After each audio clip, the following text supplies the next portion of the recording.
छत पर एक कोने में छोटा सा चाय का खोखा चलाता था, पर उसकी चाय ज्यादा बिक नहीं पाती थी। इसी कारण गणेश परेशान रहने लगा था और इसी वजह से उसकी बनाई चाय का स्वाद भी खराब होता जा रहा था। ये लीजिए भैया जी, आप दोनों की चाय। ये कैसी बेस्वादी चाय है, बिल्कुल भी अच्छी नहीं है। ओ भाई गणेश, लगता है तुम चाय बनाना भूल गए हो। इतनी बेकार चाय तो मैंने कभी नहीं पी। पता नहीं, मैंने तो रोजाना की तरह ही बनाई थी। गणेश मुंह लटकाए घर पहुंचता है। क्या हुआ जी, आज फिर मुंह लटकाए आ रहे हो? चाय नहीं बिकी क्या?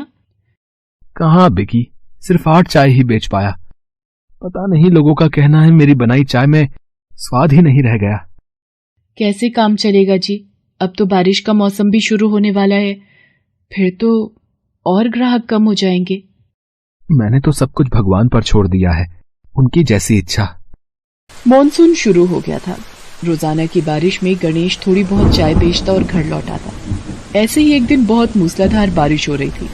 गणेश अपनी चाय के खोखे पर मुंह लटकाए बैठा था। लगता है ये बारिश आज बंद होने वाली नहीं है, और इतनी तेज बारिश में कोई ग्राहक भी आना मुश्किल है। क्या करूं, कुछ समझ नहीं आ रहा। छाता भी खरीदने जाऊं तो कम से कम 200-300 रुपए से कम का नहीं आएगा। छाता होता तो खुद ही चाय की केतली लेकर चाय बेचने चला जाता। गणेश अभी सोच ही रहा था, तभी एक बूढ़ा व्यक्ति ठिठुरता हुआ वहां आ जाता है। बेटा, बहुत ठंड लग रही है, एक प्याली चाय पिला दो तो तुम्हारी बड़ी मेहरबानी होगी। अरे चाय अभी लो बाबा, ये गरम गरम चाय पीते ही तुम्हारी ठंड दूर हो जाएगी।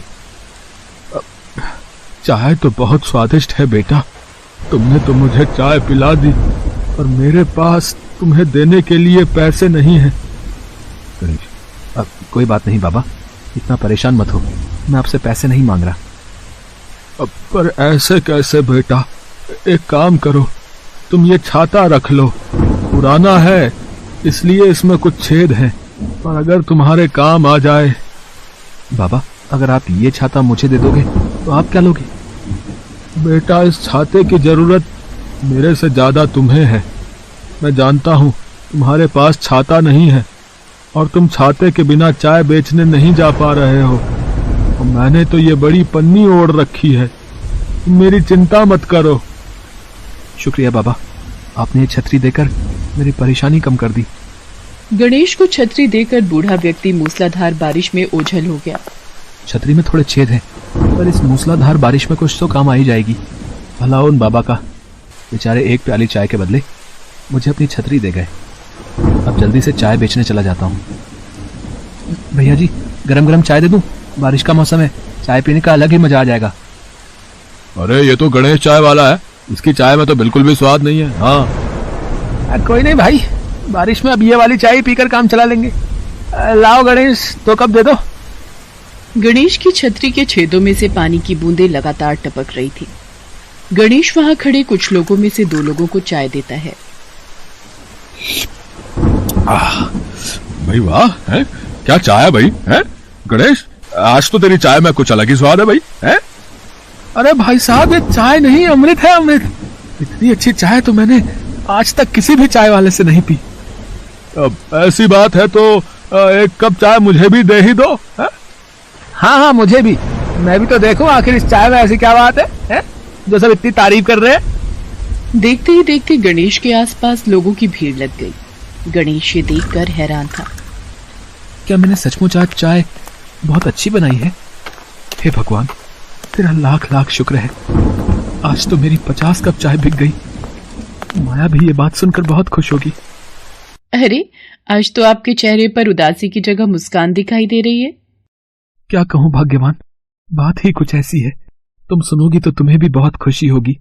तुम्हें पता है, आज तो चमत्कार हो गया, आज मैंने पूरी 50 कप चाय बेच दी। क्या 50 कप चाय?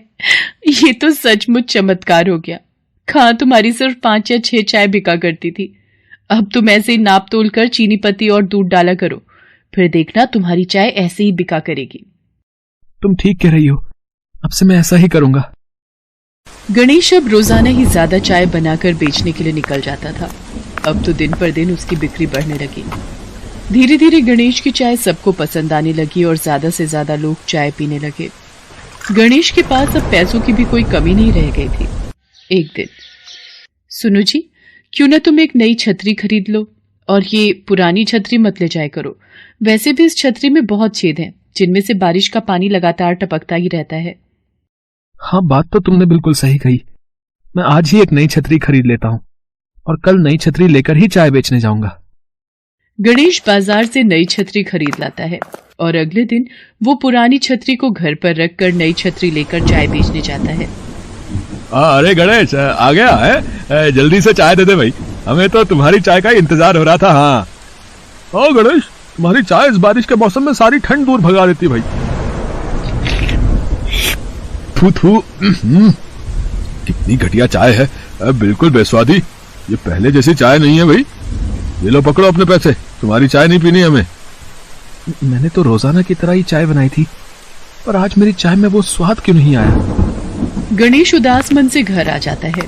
कुछ दिनों तक ऐसा ही चलता है। गणेश की चाय की फिर से कम बिक्री होने लगती है। गणेश इस बात को बिल्कुल भी समझ नहीं पा रहा था। एक शाम, अरे जल्दी जल्दी में लगता है मैं नई छतरी की जगह पुरानी छतरी उठा लाया हूँ।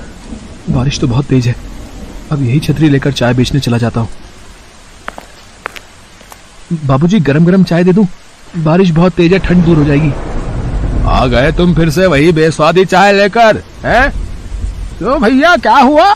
इसकी चाय अच्छी नहीं है क्या? नहीं भैया, मैं तो रोजाना इस बस स्टैंड पर खड़ा होता हूँ, और बीच में इसकी चाय बहुत अच्छी हो गई थी, और अब तो बहुत ही बेकार चाय बनाने लगा है। आज की चाय पीकर देखो भैया जी, मैंने चीनी पत्ती दूध बहुत बढ़िया नाप कर डाला है जी।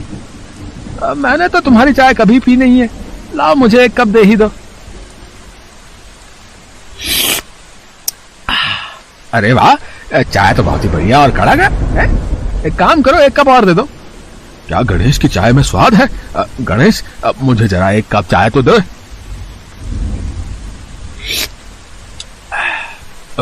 ये क्या, तेरी चाय में फिर से वही स्वाद वापस आ गया है? भाई मजा आ गया भाई, सचमुच। हाँ। और वहां खड़े सब लोग फिर से गणेश की चाय की तारीफ करने लगे। ये देखकर गणेश बहुत हैरान था। वो घर जाकर माया से बोला, माया, जरा इधर आना। क्या हुआ जी? ये बारिश में पुरानी छतरी लेकर क्यों खड़े हो?